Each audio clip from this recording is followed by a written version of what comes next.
I'm Tyunaitis, I'm 31 years old, and I was born and raised in Kenosha. I work at the Kenosha Area Convention and Visitors Bureau, and I am the Community Relations Manager. I think a place I feel the greatest sense of community is with the Youth as Resources program.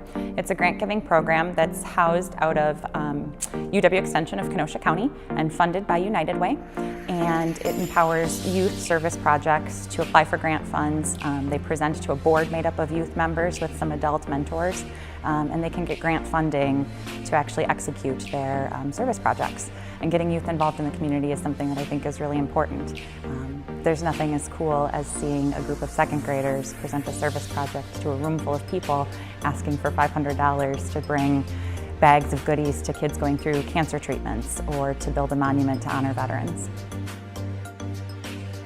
I think one of the things I love most about Kenosha is that it still has a small town feel. We're not a small town by any means. There's sort of a Mayberry feel here in Kenosha. I love that I can leave my office and walk to a downtown cafe and have shopkeepers wave at me out the window or run into old friends at the grocery store.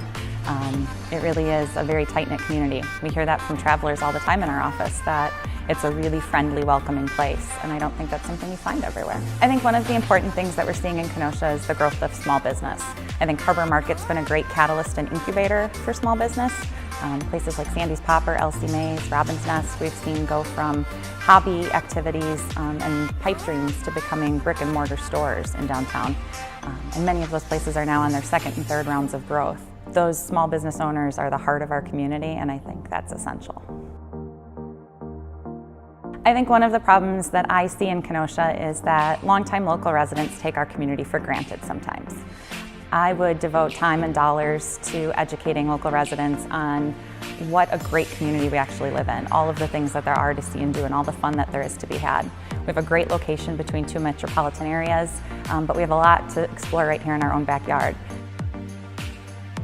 I think young professionals are willing to take risks and blur the lines between social and professional, and it's almost a reverting back to old ways of doing business. People our age want to work with people that they know and like and trust. And I think the idea of being able to take risks and try new things and not being afraid of making mistakes and getting to collaborate with people that you know is an advantage. I'm inspired by people who are willing to take risks. The people who are not afraid to follow a new idea, even the crazy ideas. I think that the people who are willing to go out on a limb and venture into the unknown are the people who inspire me.